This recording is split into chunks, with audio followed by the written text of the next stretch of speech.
أشهد أن لا إله إلا الله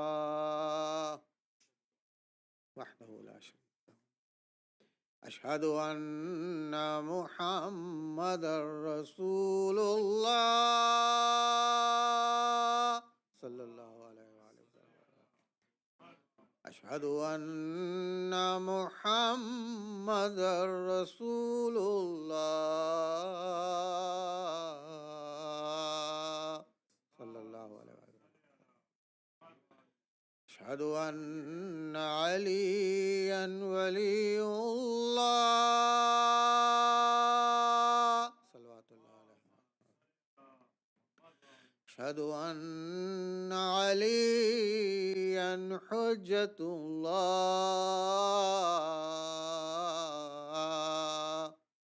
صلوات الله عليه.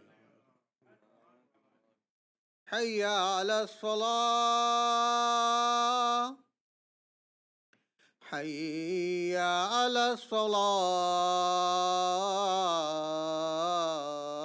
الصلاة حي على الفلاح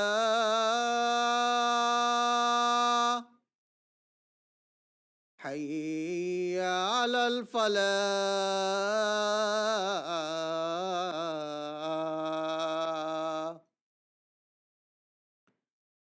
حي على خير العمل حي على خير العمل. الله أكبر الله أكبر. لا إله إلا الله لا إله إلا الله. اللهم صل على محمد وعلى محمد. اللهم اجعل قلبي بارا وعملي سارا وعيشي قارا ورزقي دارا وولادي أبرارا واجعل عند قبر النبي محمد صلى الله عليه وسلم مستقرا وقرارا برحمتك يا رب. صلوا على محمد وعلى محمد.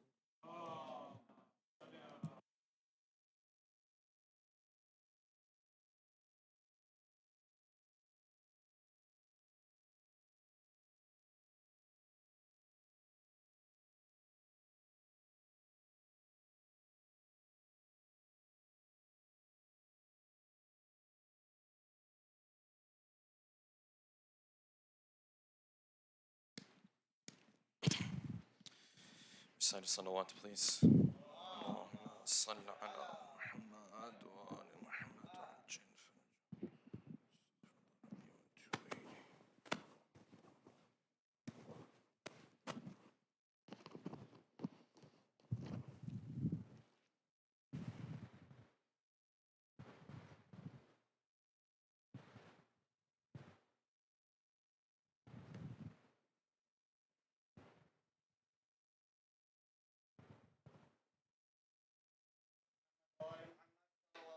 اللهم صل على محمد.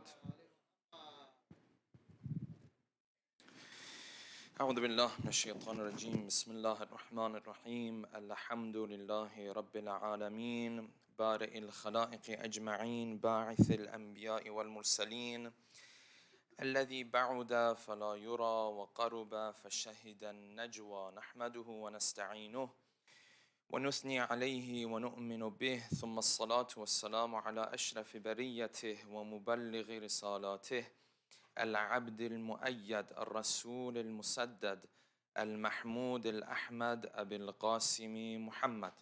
اللهم صل على محمد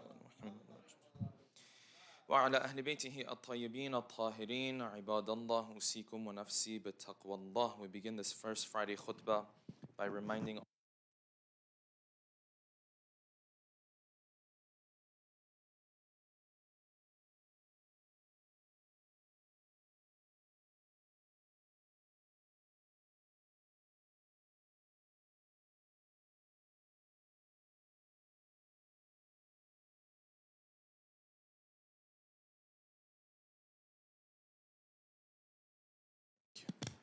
Thank you so much.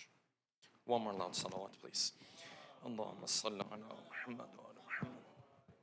So we finished up the chapter on the discussion of al-mira and jadal, and because the author was going through the discussion on mira and jadal, he had a little bit of a discussion on how knowledge is gained and how it is attained.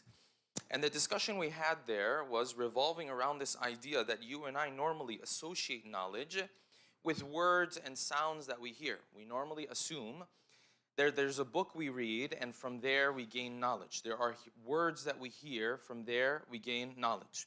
When we went deeper into the discussion, it's more of a philosophical discussion, of course, we realized that knowledge is immaterial. Though we associate it with these words and these sounds that we hear, in reality, it's not the words and it's not the sounds that gain or give to us this knowledge.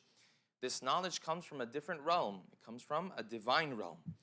And hence we said, the more the soul of the human being is closer to that divine realm, the more true knowledge is going to be granted to him. Because the more he prepares his soul for Allah subhanahu wa ta'ala to take of that nur, like the narration said, the nur that Allah subhanahu wa ta'ala puts in his heart. The more he prepares his soul to receive that nur, which is knowledge, the more Allah subhanahu wa ta'ala will grant to him. But he has to prepare the soul in order to become worthy of receiving this knowledge. Then the author ended that discussion, and he's going to move on to the discussion on knowledge itself, al-ilm itself. And here he delves into a very beautiful narration from our beloved Prophet Muhammadin al-Mustafa, salawatullahi wa salamuhu alayhi. Allahumma salli ala Muhammad wa ala Muhammad. And so the Imam narrates from the Prophet. He says, قال دخل رسول الله المسجد. One day the Prophet entered the masjid. فإذا جماعة قد أطافوا برجل. When they entered, or when he entered, he saw that people have gathered around a certain person. They're doing tawaf around a certain person, meaning they've circled this person. فَقَالَ مَا هَذَا? So the Prophet asks, what's going on? What is this? فَقِيلَ عَلَّامَةٌ. This man knows a lot. He's extremely knowledgeable. He's a genius. This is what the people around this person were telling the Prophet. فَقَالْ وَمَا الْعَلَّامَةُ. So the Prophet took this moment and used it as a teaching moment. This was something the Prophet used to do very often. Meaning when people used to describe a situation in a particular way, the Prophet would then come and question, why is it that people see this situation in this way?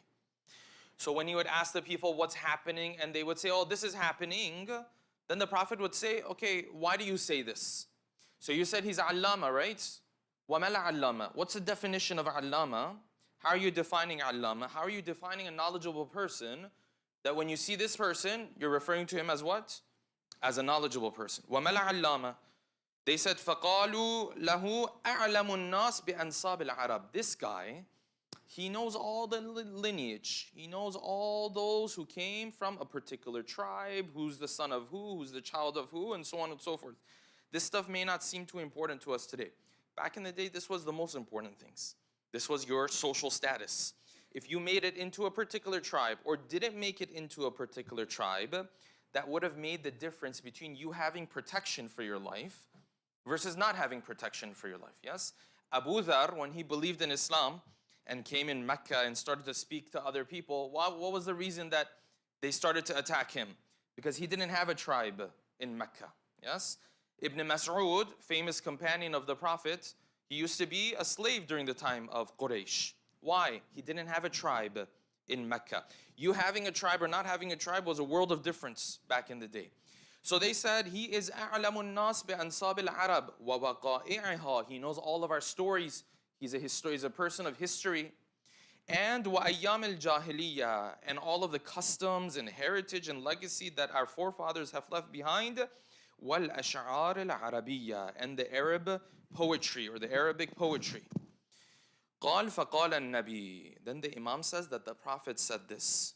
He said, ذَاكَ عِلْمٌ لَا يَضُرُّ مَنْ جَهِلَهُ وَلَا يَنْفَعُ مَنْ عَلِمَهُ.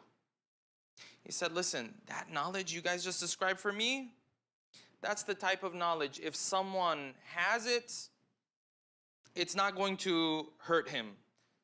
It's not going to benefit him much. And if he doesn't have this knowledge, it's not going to hurt him too much either. Meaning it's one of those things, if you have it, great.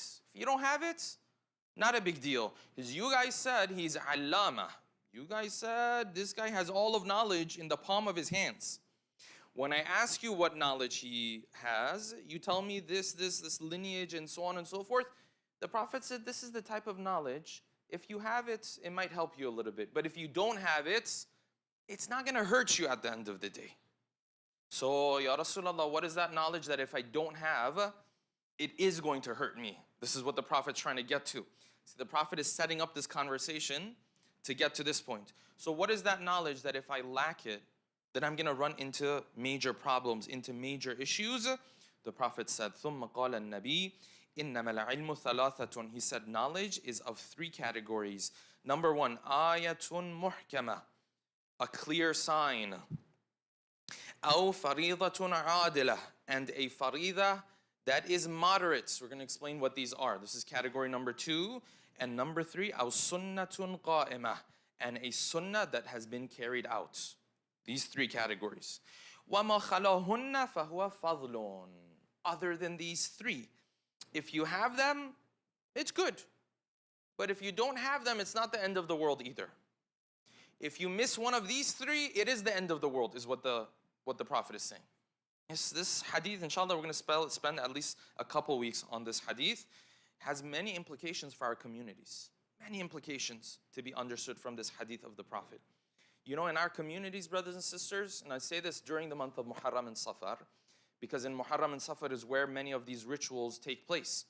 Month of Ramadan also, for example, other wiladats and shahadats, so on and so forth.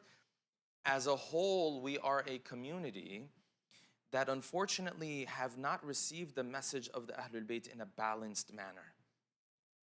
Meaning the Ahlul Bayt told us one thing, we took that message, we emphasized certain areas of it, and then other areas of it we almost completely disregarded as if it doesn't even matter.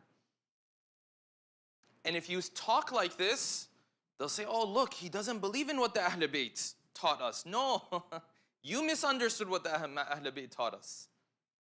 Your understanding of what Ahlul Bayt taught us is incomplete. Hence, if someone comes and says your approach is incomplete, there are other areas that we need to emphasize as well. You sit there and say, this is in contradiction with what the Ahlul Bayt. No, Habibi, it's in contradiction with what you understood of the Ahlul Bayt. It's not in contradiction with Ahlul Bayt. So you find in our communities, and I speak in the sense of North America, yes? Our communities in North America, the emphasis that they have on ritual, the rituals that the Ahlul Bayt have taught us, is so much more than the knowledge that the Ahlul Bayt told us to learn. There's ritual in our faith, then there is knowledge in our faith. Both of them are important, balanced. But you find in our school of thought one way, in other schools of thought in their own ways, by the way. They have their own difficulties and challenges and so on and so forth. It's not just our school of thought, yes? But in the average community, is the knowledge of the Ahlul Bayt emphasized as much as rituals? Not even close. Not even close. The knowledge of the Ahlul Bayt were known for their knowledge. The 8th Imam, Imam al-Rida, salawatullahi salamu alayhi. He's known as Alimu Ali Muhammad, the knowledgeable one. Now, if you ask people what was Imam al-Rida known for, if you ask you and I, the Shia of his own time, yes, the Shia of our time, yes, his followers, they'll say, no, Imam al-Rida was known as the one who was gharib. Was he gharib? Absolutely, no doubt about it. But did they ever think about his knowledge, his teachings? No, because there's an emphasis on what's in our communities, an emphasis on ritual.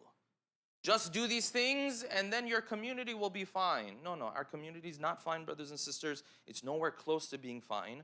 And that's not a knock against our elders and our older generation. No.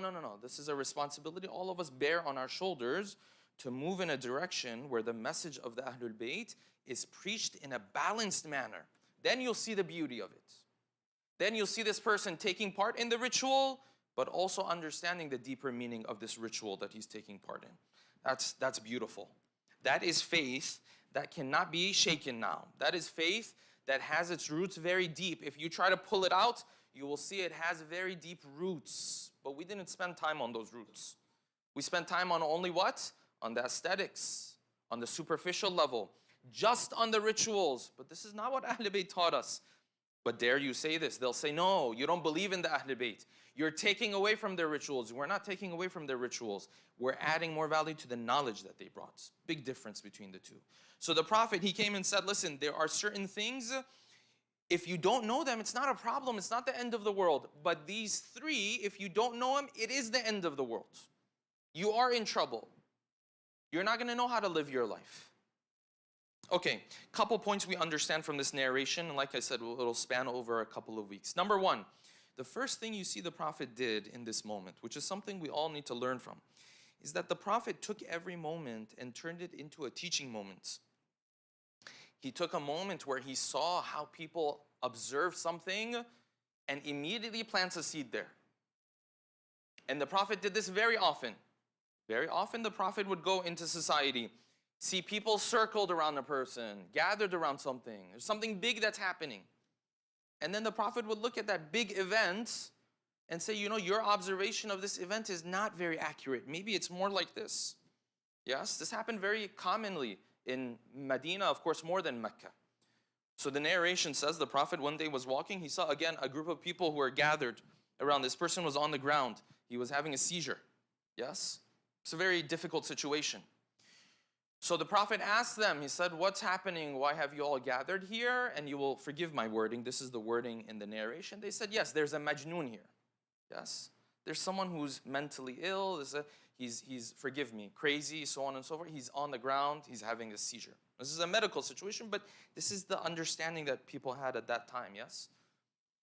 So the Prophet came and looked at him. He said, no, he's not majnoon. This person's not crazy. This is that teaching moment, yes? He said, this person's not majnoon. He's not crazy. He is mubtala. He's being tested. This is a person who's dealing with trial and tribulation.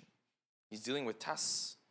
He says, huwa rajulun mubtala. He's being tested. And then you know what the Prophet said? The Prophet said, but do you want me to tell you who's crazy?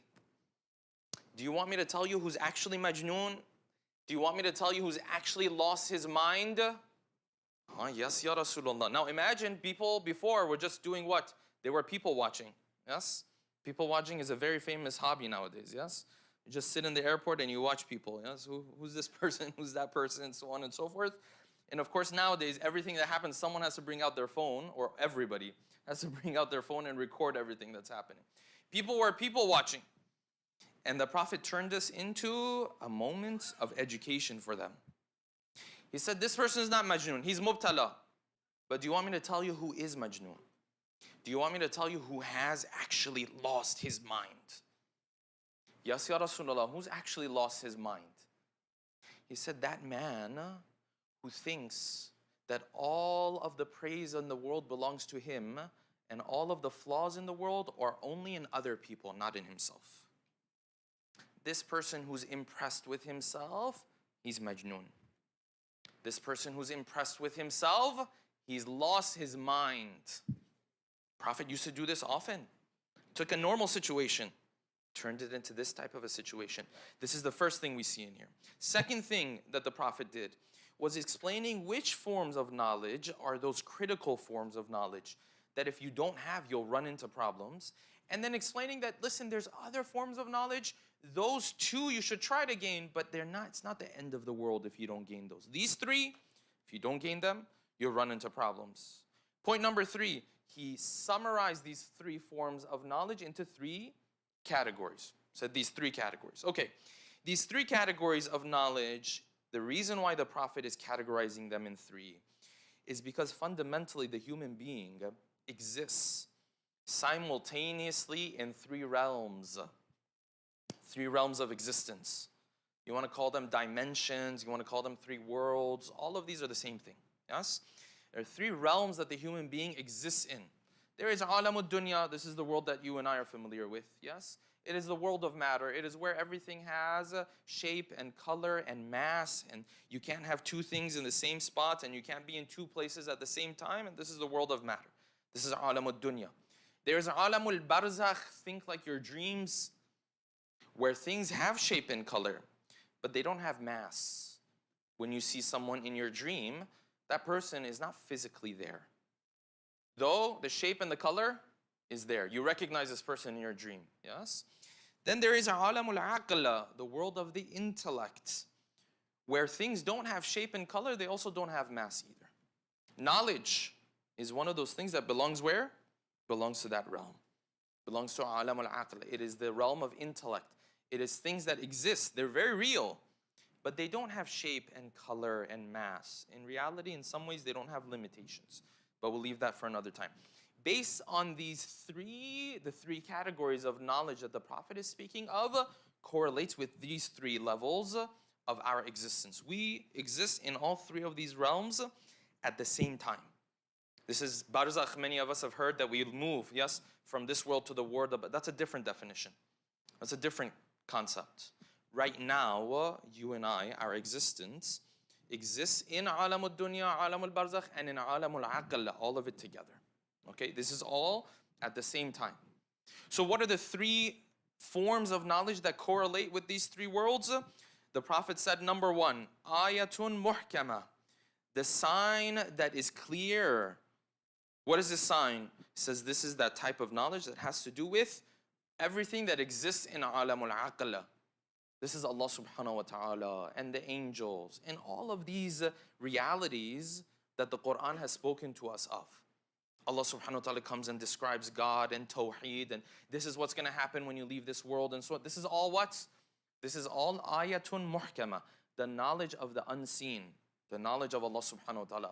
Boil it down, your aqaid, your belief system.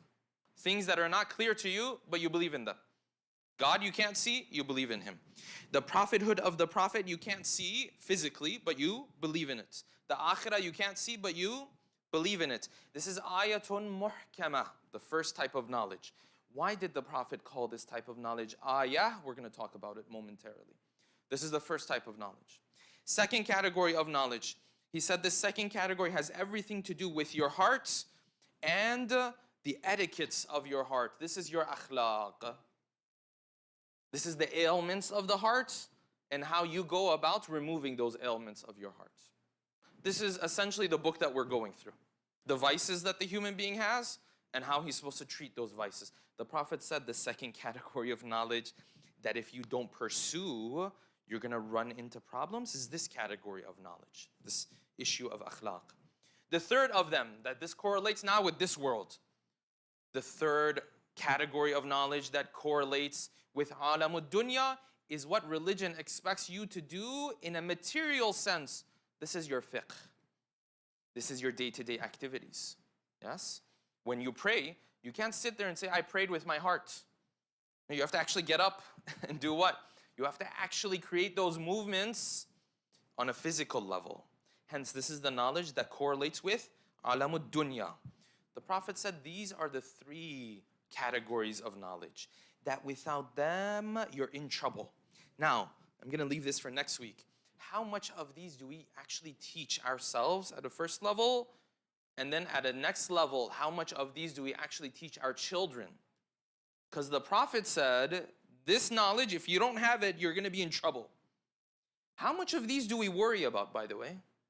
How much of these do we worry about? Does my child know this? Does he expose to this? When you go in the average communities and you speak about Islamic knowledge, you know what people think about? Sheikh, my son knows the birthday of the 6th Imam. He knows the dates. He knows in Karbala how many people there were. See, ask him right now. He knows all of this. This is not the knowledge that we're talking about. There's far deeper stuff here that we never even expose our children to. And then this child grows up, 30, 40, and he still has questions that he should have had the answer to like 15 years ago. 15 years ago, he should have had the answer to these questions. This is a shortcoming in our communities. And this, brothers and sisters, is the real threat to our communities. External threats have always been there. They'll always be there. You know, this is the world, yes? It's always people who don't like you out there, yes? Especially if you're a minority. But this is the major threat. This is the problem. A severe lack of knowledge. Why did the Prophet, I was planning to go through this, but we don't have time. I'll leave it for next week. Why did the Prophet refer to the first form of knowledge as ayah, a sign. Why doesn't the Prophet just come and say, knowledge of the unseen? Khalas, done.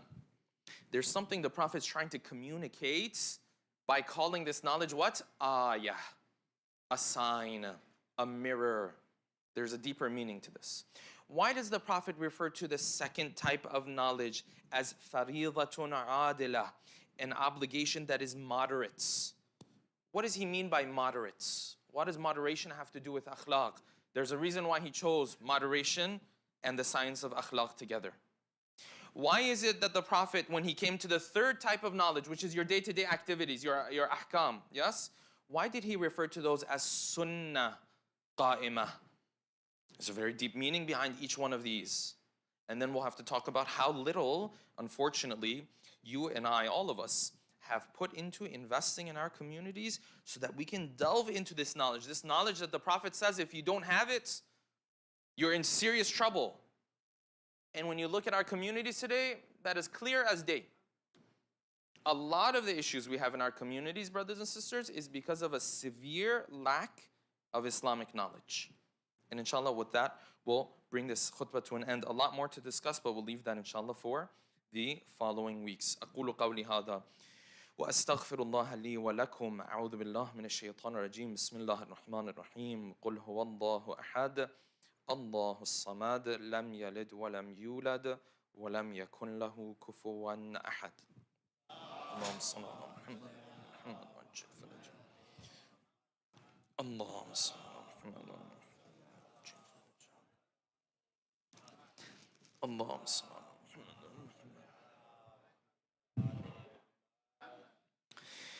بسم الله الرحمن الرحيم. الحمد لله رب العالمين. أثني عليه حامدا وأذكره مسبحا. ثم أصلي وأسلم على نجيبه وجليله وحافظ سره الذي سمي في السماء بأحمد وفي الأراضين بأبي القاسم محمد. اللهم صل على محمد.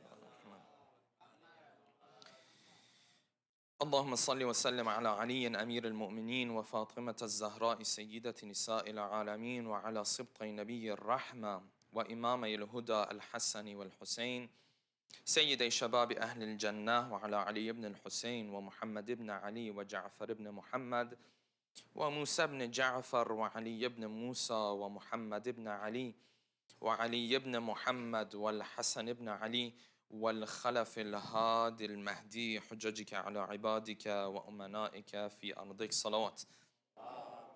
اللهم صل على محمد وعلى محمد. اللهم اغفر للمؤمنين والمؤمنات. عباد الله أوصيكم ونفسي بتقوى الله. We always begin by reminding you and myself to maintain the taqwa of Allah subhanahu wa ta'ala. We reached verses 25 and 26 of Surah Al-Waqi'ah. Allah subhanahu wa ta'ala described for us the situation of the people in heaven. He said one of those circumstances that they are in is this: لا يسمعون فيها لغوا ولا تأثيما. These are the type of people, their gatherings are the type of gatherings where the speech that they hear, the interactions that they have with other people is constantly pleasurable. There is no lagw in it, there is no useless speech in it, and there's definitely no ta'thima in it. There's no evil speech in it. And we explained last week that if we want our gatherings to have a glimpse of what heaven is like, these are the type of family gatherings that we need to have. The reality is our family gatherings are very far from this. They actually look nothing like this. And this is not what Ahl Bayt wanted from us. And this is not what the Quran wanted from us.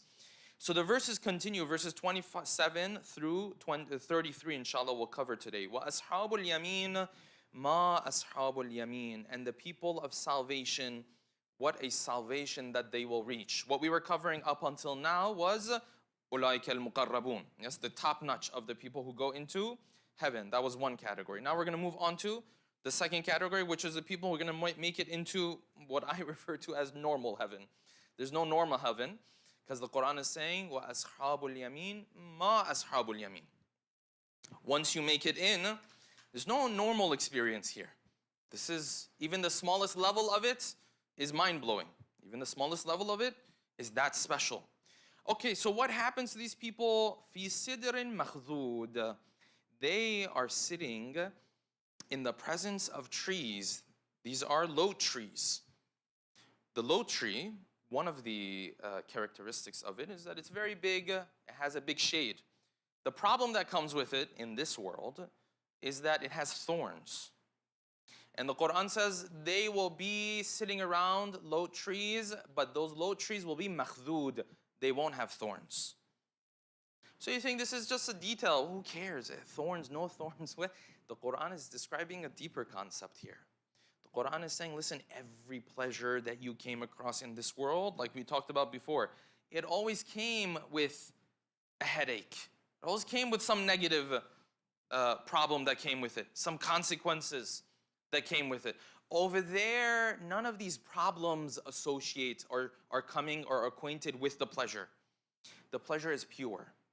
The pleasure doesn't come with headaches. When you engage in the pleasure, you don't go to sleep or live your day the next day with guilt in your heart. Why did I do this? I know I shouldn't have done this. No, it's not like that. It's a place of ease. So the Quran says, fi sidrin, they are sitting around the low tree, but it's makhdud, there's no thorns. Everything's perfect. Fi sidrin makhdud, wa talhin mandud, and these trees are clustered, or their fruits are clustered, they're close to each other. There's many of them. وَظِلٍّ مَمْدُودٍ, and the shade that has covered everything. وَمَاءٍ مَسْكُوبٍ, and water that is flowing in the sense of a waterfall. وَفَاكِهَةٍ كَثِيرًا, and many fruits. Okay, what is the Quran trying to get at here? Other than giving us this picture, this is verse 33 that I wanted to spend some time on. It says, listen, over there, لَا مَقْتُوعَةٍ وَلَا مَمْنُوعَةٍ. The blessings in heaven, the fruits, the shade, all these things that the Quran is talking about. And that's because for you and I, these are the things that are attractive. Now the narration also says there's people in heaven, they talk to Allah subhanahu wa ta'ala. They benefit from the pleasure of speaking to their Lord. But for me, this is not why I want to go to heaven. Yes? I don't know about you guys. God already told me to come and speak to Him a lot during the day. We called it Salaat. I was barely doing it. Yeah, so the Quran has to speak in this language so that you and I can say, oh, this heaven thing's a special thing. Yes, there's other things too, but it's not attractive maybe for myself. I won't speak on your behalf, yes? So the Quran says all of these blessings that you find in heaven, here's the main characteristic of it. La maqtu'atin wa la mamnu'a. The blessings, they are never maqtu'a. They never end. There's no limitations to them.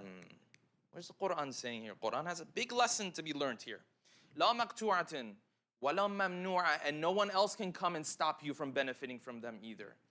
What is the Quran highlighting? The Quran is highlighting problem number 2 and 3 of this world. What was problem number 1? Problem number 1 is that in this world, every pleasure comes with what? Headaches. Every pleasure comes with negative consequences, problems, all of this kind of stuff. The tree, if it gives you a shade, it also has what? It also has thorns. And problem number 1. You know what problem number 2 is with this world? It is mamnu'a, or it is maqtu'a. It's limits. It's always limited. So the house that you have, you want a bigger house, yes? You want something bigger. So then this house that's bigger, now you have to go into the neighbor's yard. Because what? He's over there too. And you're like, well, I'm here too. So you're here. So why don't you move over? And then you hit the 3rd neighbor and then the 4th neighbor. This is the reality of this world. Why do people die? Why do we have to leave this world? Sometimes people say, why couldn't God create a world where we never die? This earth doesn't have the capacity. Imagine people living forever on this earth. This earth has the capacity, it doesn't have the capacity. You say, well, make the earth bigger. Well, you need more capacity. If you want to get to a place where there's no limits, you have to leave this world. This world, foundationally, the blessings in it are maqtu'a. At one point, they're going to cut off. There's only a certain amount of money you can make. There's only a certain amount of fame you can have. There's only a certain amount of beauty that you can have. There's only a certain amount of affection you can receive from the people around you. Everything is limited in this world. The Quran says, listen, give up this limited pleasure in certain situations.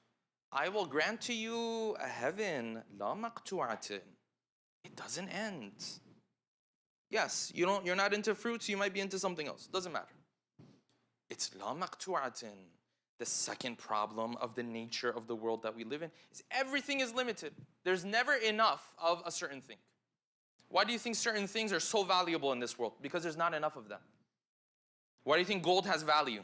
The whole basis of this world is based on what? Scarcity. Why is gold so valuable? Because there's not enough of it. The moment everyone gets their hands on it, what happens to it? Value drops. They say, no, this is not important.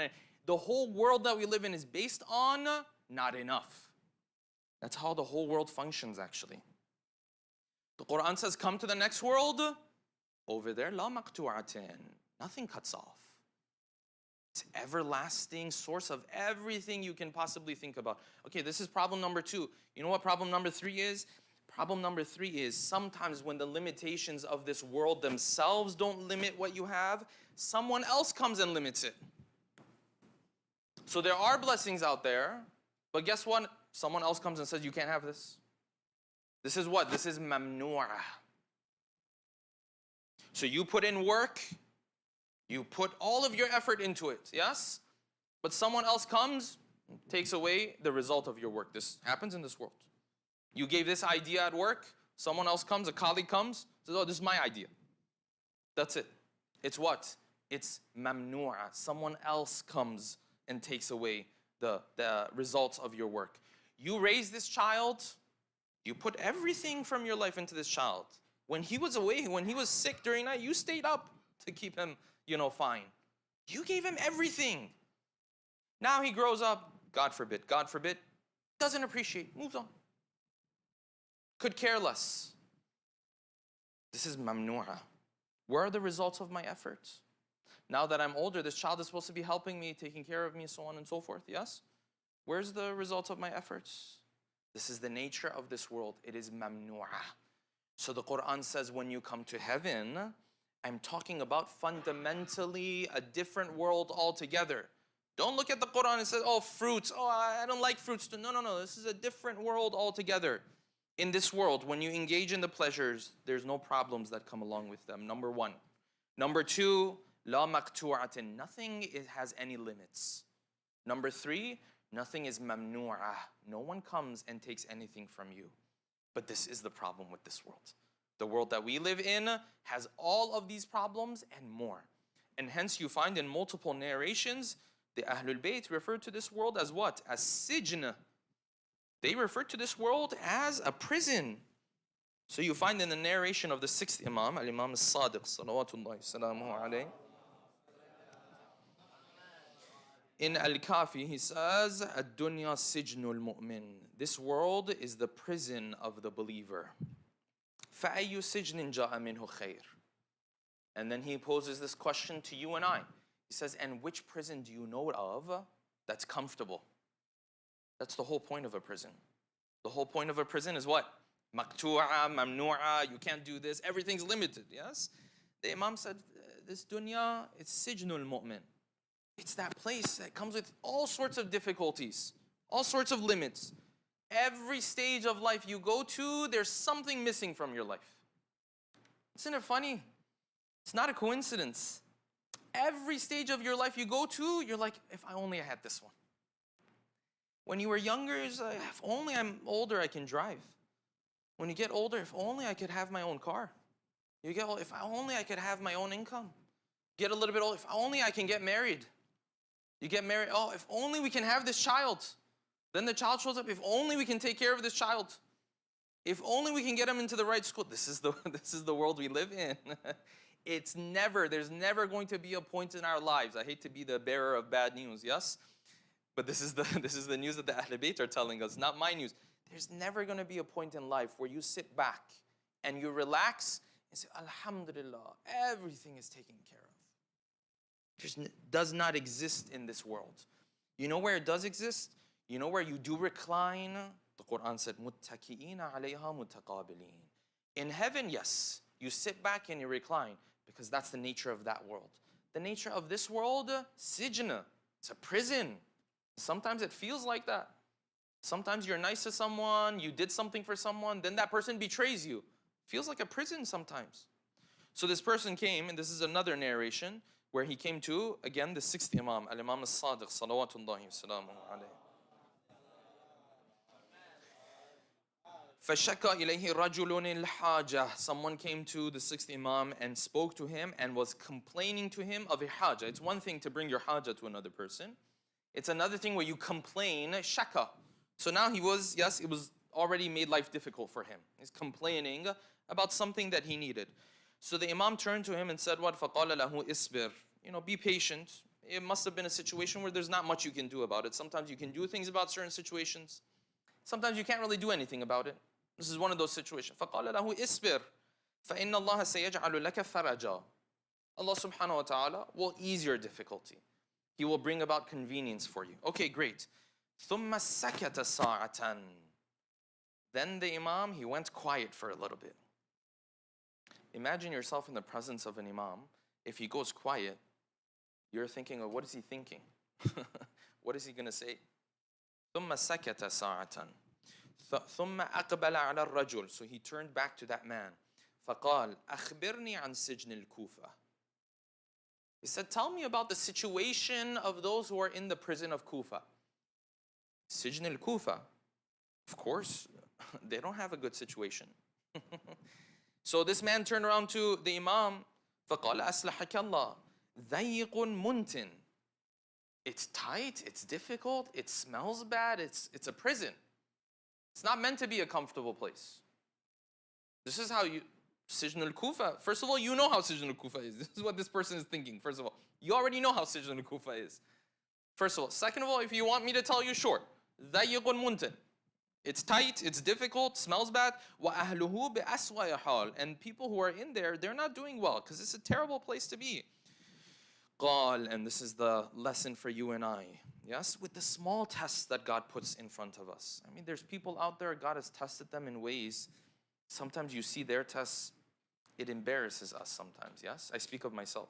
It embarrasses us sometimes. But this, at the end of the day, this is a line that applies to all of us in our own ways. So the Imam said, قال فإنما أنت في السجن. He said, you know how the people in the prison of Kufa are not doing well? إنما أنت في السجن. Right now you're in the prison too. This is a prison you're in. فإنما أنت في السجن فتريد أن تكون فيه في ساعة.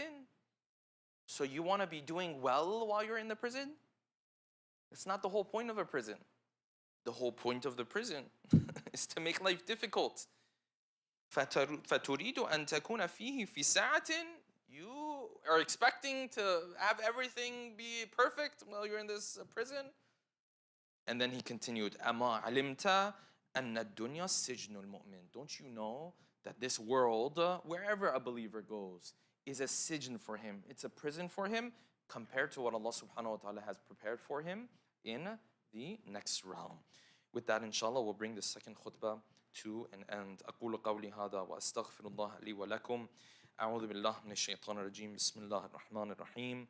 والعصر إن الإنسان لفي خسر إلا الذين آمنوا وعملوا الصالحات وتواصوا بالحق وتواصوا بالصبر. اللهم صل على محمد وعلى محمد وعجل فرجه. اللهم صل على محمد وعلى محمد وعلى محمد. اللهم صل على محمد وعلى محمد وعجل. الله أكبر الله أكبر. أشهد أن لا إله إلا الله. أشهد أن لا إله إلا الله. أشهد أن محمدا رسول الله. أشهد أن محمدا رسول الله. وأن عليا حجة الله. صلاة الله وسلامه عليه.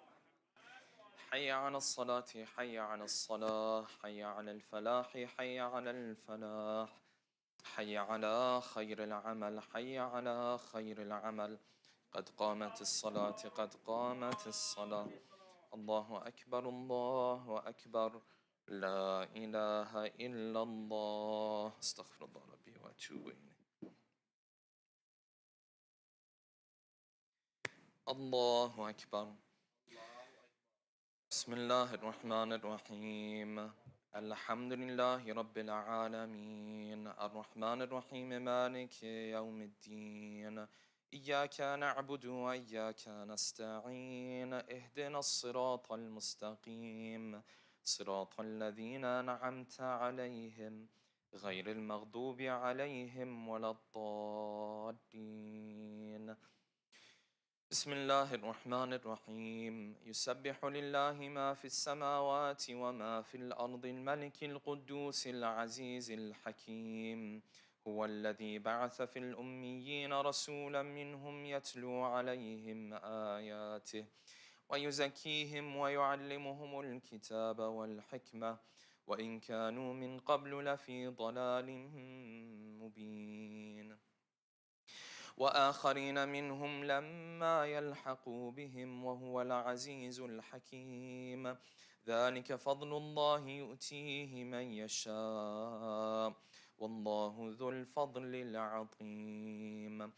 مثل الذين حملوا التوراة ثم لم يحملوها كمثل الحمار يحمل أسفارا بئس مثل القوم الذين كذبوا بآيات الله والله لا يهدي القوم الظالمين. قل يا أيها الذين هادوا إن زعمتم أنكم أولياء لله من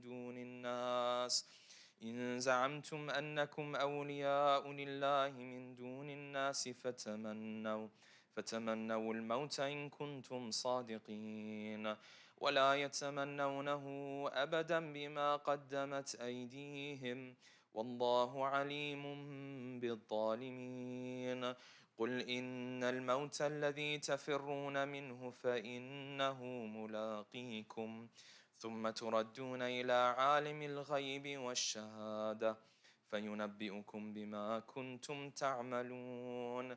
يا أيها الذين آمنوا إذا نودي للصلاة من يوم الجمعة فاسعوا إلى ذكر الله وذروا البيع ذلكم خير لكم إن كنتم تعلمون. فإذا قضيت الصلاة فانتشروا في الأرض وابتغوا من فضل الله واذكروا الله كثيرا لعلكم تفلحون. وإذا رأوا تجارة أو لهوا انفضوا إليها وتركوك قائما. قل ما عند الله خير من اللهو ومن التجارة والله خير الرازقين. الله أكبر. اللهم صل على محمد وآل محمد. اللهم ارزقنا توفيق الطاعة وبعد المعصية. اللهم عجل لوليك الفرج. اللهم اغفر للمؤمنين والمؤمنات والمسلمين والمسلمات. الله أكبر. سبحان ربي العظيم وبحمده سمع الله لمن حمده. الله أكبر. سبحان ربي الأعلى وبحمده. الله أكبر. الله أكبر. سبحان ربي الأعلى وبحمده. الله أكبر. بحول الله وقوته أقوم وأقعد. بسم الله الرحمن الرحيم. الحمد لله رب العالمين الرحمن الرحيم مالك يوم الدين إياك نعبد وإياك نستعين اهدنا الصراط المستقيم صراط الذين أنعمت عليهم غير المغضوب عليهم ولا الضالين.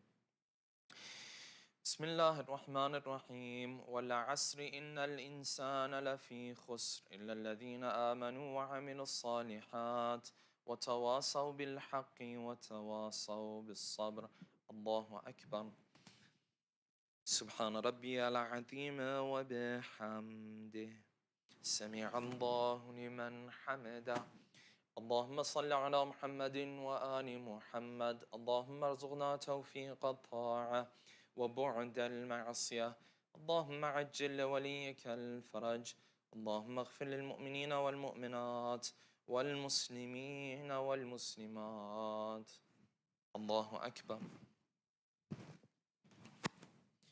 سبحان ربي الأعلى وبحمده.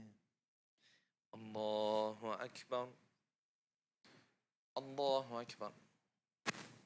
سبحان ربي الأعلى وبحمده. يا لطيف ارحم عبدك الضعيف. الله أكبر. بسم الله وبالله الحمد لله. أشهد أن لا إله إلا الله وحده لا شريك له، وأشهد أن محمدا عبده ورسوله. اللهم صل على محمد وآل محمد. السلام عليك أيها النبي ورحمة الله وبركاته. السلام علينا وعلى عباد الله الصالحين. السلام عليكم ورحمة الله وبركاته. الله أكبر. الله أكبر. الله أكبر.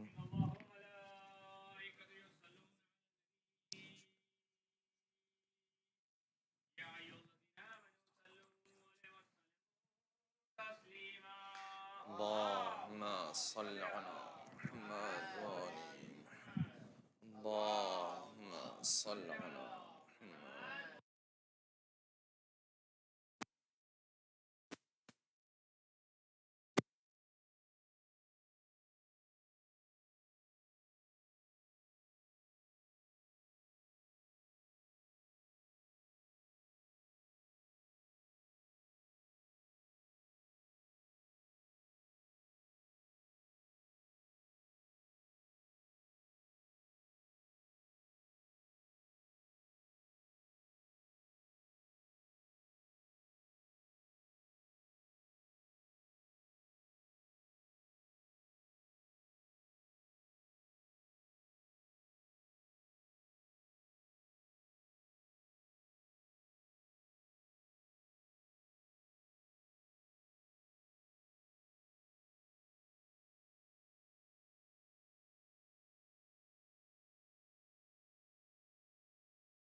إن الله وملائكته يصلون على النبي يا أيها الذين آمنوا صلوا عليه وسلموا تسليما. اللهم صل على محمد وآله. دعاء يوم الجمعة للإمام السجاد عليه السلام. بسم الله الرحمن الرحيم. الحمد لله الأول قبل الأنشاء والأحياء، والآخر بعد فناء الأشياء، العليم الذي لا ينسى من ذكره ولا ينقص من شكره ولا يخيب من دعاه ولا يقطع رجاء من رجاه. اللهم إني أشهدك وكفى بك شهيدا، وأشهد جميع ملائكتك وسكان سماواتك وحملة عرشك ومن بعثت من أنبيائك ورسلك وأنشأت من أصناف خلقك، إني أشهد أنك أنت الله لا إله إلا أنت، وحدك لا شريك لك ولا عديل ولا خلف لقولك ولا تبديل، وأن محمدا صلى الله عليه وآله عبدك ورسولك أدى ما حملته إلى العباد وجاهد في الله حق الجهاد، وأنه بشر بما هو حق من الثواب وأنذر بما هو صدق من العقاب. اللهم ثبتني على دينك ما أحييتني، ولا تزغ قلبي بعد إذ هديتني، وهب لي من لدنك رحمة إنك أنت الوهاب. صل على محمد وآل محمد، واجعلني من أتباعه وشيعته، واحشرني في زمرته، ووفقني لأداء فرض الجمعات وما أوجبت علي فيها من الطاعات، وقسمت لأهلها من العطاء في يوم الجزاء، إنك أنت العزيز الحكيم. وأفلح من قرأ الفاتحة مسبوقة بالصلاة على محمد وآل محمد. اللهم صل على محمد وآل.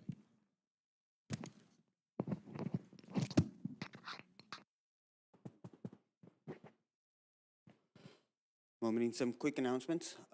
Inshallah, this coming weekend we will be commemorating the passing of Lady Sakina bint Hussein alayhi salam here at CFK. We are honored to have Sheikh Muhammad Saadi here as guest speaker for this weekend. The programs on Saturday and Sunday will begin with the recitation of the Holy Quran at 6:45 p.m., followed by Salam, Marsiya, and poetry. The speeches will begin by 7:10 p.m. and end with Matamdari and Salatul Maghribain. As always, Tugo Niyaz will be distributed at the end of the program. A reminder that here at CFK we aim to serve the community while being responsible with your donations, as it is your contribution that enables us to bring you great speakers and keep our doors open. We also do not do any active fundraising between programs. Sponsorship slots are available online.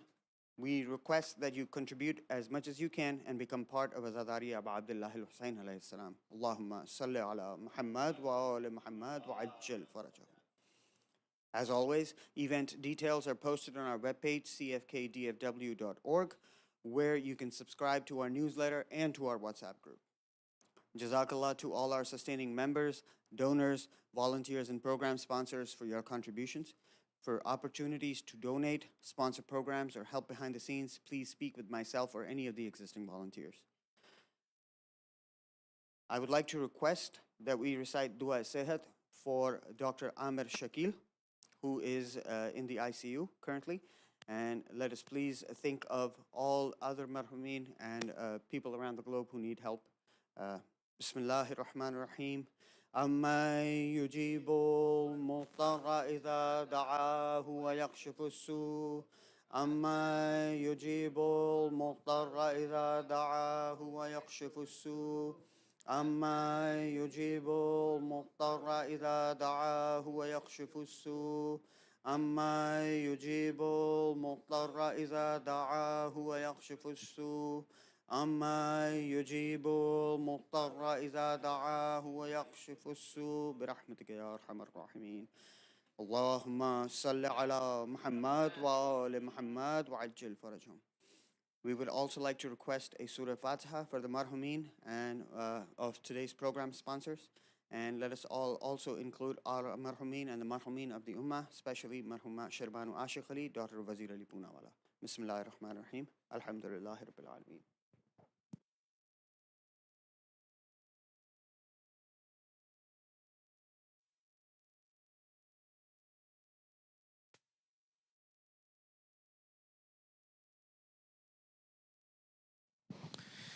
الله أكبر الله أكبر. أشهد أن لا إله إلا الله. أشهد أن لا إله إلا الله. أشهد أن محمدا رسول الله. صلى الله عليه وسلم.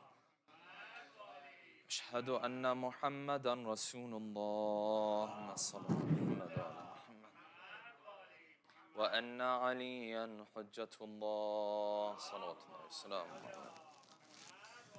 حي على الصلاة حي على الصلاة حي على الفلاح حي على الفلاح حي على خير العمل حي على خير العمل قد قامت الصلاة قد قامت الصلاة الله أكبر الله أكبر لا إله إلا الله استغفر الله ربي صلاة العصر الله أكبر بسم الله الرحمن الرحيم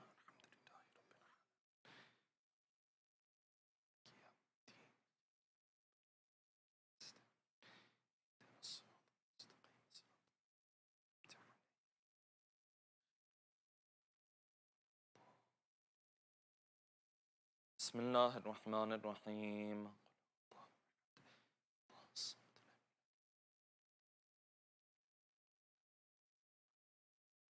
الله أكبر سبحان ربي العظيم وبحمده سمع الله لمن حمده الله أكبر سبحان ربي الأعلى وبحمده الله أكبر الله أكبر سبحان ربي الأعلى وبحمده الله أكبر بحول الله وقوته أقوم وأقعد بسم الله الرحمن الرحيم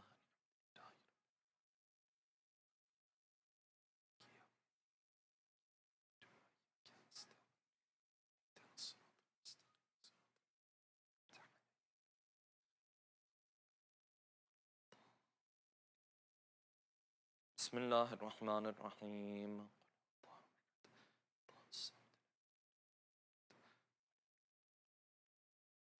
الله أكبر اللهم صل على محمد وآل محمد اللهم ارزقنا توفيق الطاعة وبعد المعصية اللهم عجل وليك الفرج اللهم اغفر للمؤمنين والمؤمنات والمسلمين والمسلمات الله أكبر سبحان ربي العظيم وبحمده سمع الله لمن حمده الله أكبر سبحان ربي الأعلى وبحمده الله أكبر الله أكبر سبحان ربي الأعلى وبحمده الله أكبر أشهد أن لا إله إلا الله وحده لا شريك له وأشهد أن محمدًا عبده ورسوله اللهم صل على محمد وآل محمد وتقبل شفاعته وارفع درجته بحول الله وقوته أقوم وأقعد سبحان الله سبحان الله الله أكبر سبحان ربي العظيم وبحمده سمع الله لمن حمده الله أكبر سبحان ربي الأعلى وبحمده الله أكبر الله أكبر سبحان ربي الأعلى وبحمده الله أكبر بحول الله وقوته أقوم وأقوم سبحان الله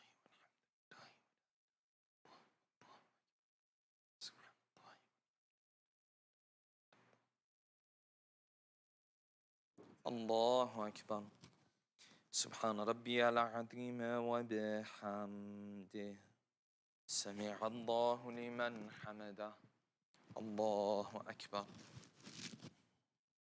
سبحان ربي الأعلى وبحمده الله أكبر الله أكبر سبحان ربي الأعلى وبحمده يا لطيف ارحم عبدك الضعيف الله أكبر بسم الله وبالله الحمد لله أشهد أن لا إله إلا الله وحده لا شريك له وأشهد أن محمدا عبده ورسوله اللهم صل على محمد وآل محمد السلام عليك أيها النبي ورحمة الله وبركاته السلام علينا وعلى عباد الله الصالحين السلام عليكم ورحمة الله وبركاته الله أكبر الله أكبر الله أكبر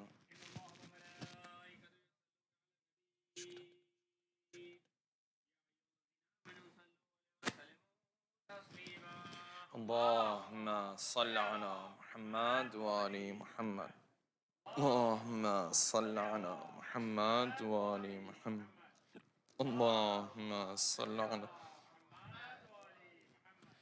لا إله إلا الله لا إله إلا الله لا إله إلا الله